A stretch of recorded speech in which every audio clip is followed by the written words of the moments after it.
Hello friends, आजच्या video सेशनमध्ये आपण पाहणार आहोत इयत्ता 6वी भूगोल पाठ 4 हवा व हवामान या प्रकरणाचा आज आपण या ठिकाणी संपूर्ण स्वाध्याय पाहणार आहोत। चला तर मित्रांनो, आजच्या व्हिडिओ सेशनला सुरुवात करूया।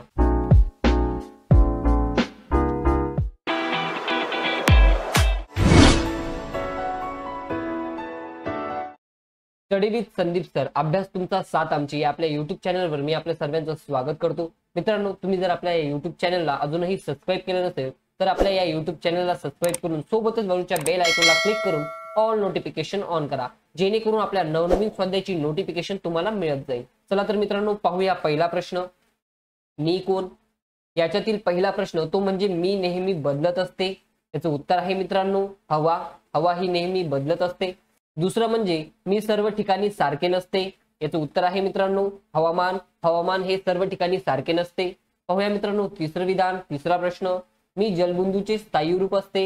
याचं उत्तर आहे मित्रांनो हिम। हिम हा जलबिंदूचा स्थायी रूप आहे मित्रांनो। पाहूया पुढील प्रश्न। मी वातावरणात बाष्प रूपात असते। याचं उत्तर आहे मित्रांनो आर्द्रता। आर्द्रता ही वातावरणामध्ये बाष्प स्वरूपात असते। पाहूया मित्रांनो पुढील प्रश्न ब, उत्तरे लिहा। याच्यातील पहिला प्रश्न, महाबळेश्वरचे हवामान थंड का आहे?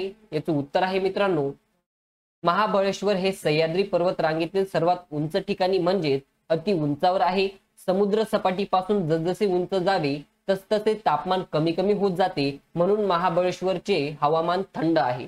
पाहूया मित्रांनो पुढील प्रश्न, समुद्र किनाऱ्याजवळील हवामान दमट असते, याचं कारण या ठिकाणी आपल्याला सांगायचं आहे। पाहूया मित्रांनो याचं उत्तर, समुद्र किनारी भागात समुद्राचे पाणी सूर्याच्या उष्णतेने तापते, त्या पाण्याची वाफ होते म्हणजेच बाष्प तयार होते व ते हवेत मिसळते। हवेतील बाष्पाचे प्रमाण कमी अधिक झाल्यावर हवा दमट होते, म्हणून समुद्र किनाऱ्याजवळील हवामान दमट असते। पाहूया मित्रांनो पुढील प्रश्न, हवा व हवामान यांमध्ये कोणता फरक आहे तो आपल्याला या ठिकाणी सांगायचा आहे। पाहूया मित्रांनो याचं उत्तर, हवा आणि हवामान याच्यातील फरक आपल्याला खालील सारणीत दिलेला आहे मित्रांनो।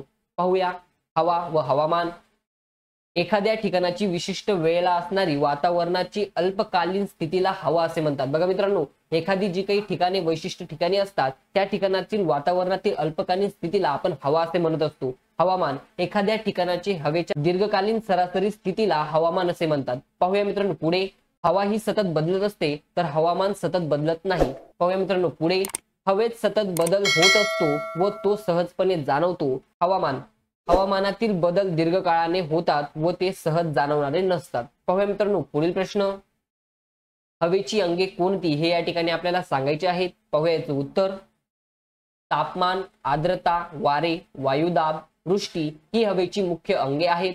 पाहूया मित्रांनो पुढील प्रश्न, समुद्र सानिध्य व समुद्र सपाटीपासूनची उंची यांचा हवामानावर कोणता परिणाम होतो हे या ठिकाणी आपल्याला सांगायचं आहे। पाहूया मित्रांनो याचं उत्तर, समुद्र सानिध्य असणाऱ्या भागात सूर्याच्या उष्णतेने समुद्राचे पाणी तापल्याने मोठ्या प्रमाणात पाण्याची वाफ होऊन हवेत मिसळते, त्यामुळे या भागातील हवेचे बाष्पाचे प्रमाण वाढून तापमान दमट होते। याउलट समुद्र सानिध्य असणाऱ्या भागात बाष्पाचे प्रमाण कमी असल्यास हवामान कोरडे होते।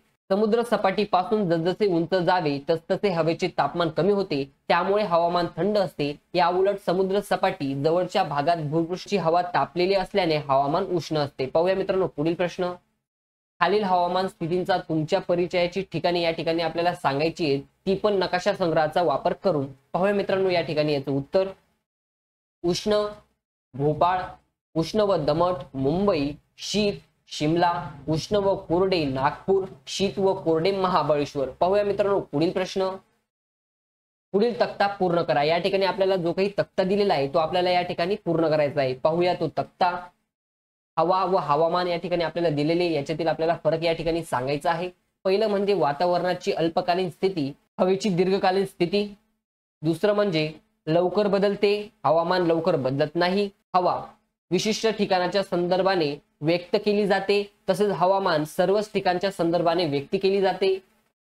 हवेची अंगे तापमान, वायुदाब, वारे, आर्द्रता, वृष्टी हे आहेत मित्रांनो। हवामानाची अंगे तापमान, वारे, वृष्टी, आर्द्रता, हवेचा दाब हे हवामानाची अंगे या ठिकाणी आपण सांगू शकतो। पहा मित्रांनो, या ठिकाणी जो काही आपला आजचा स्वाध्याय होता तो आपण या ठिकाणी कंप्लीट केलेला आहे। तुम्हाला जर आपला हा व्हिडिओ आवडला असेल तर आपल्या YouTube चॅनल नक्कीच लाईक, शेअर अँड सबस्क्राइब करा। Thanks for watching this video friends, bye and best of luck.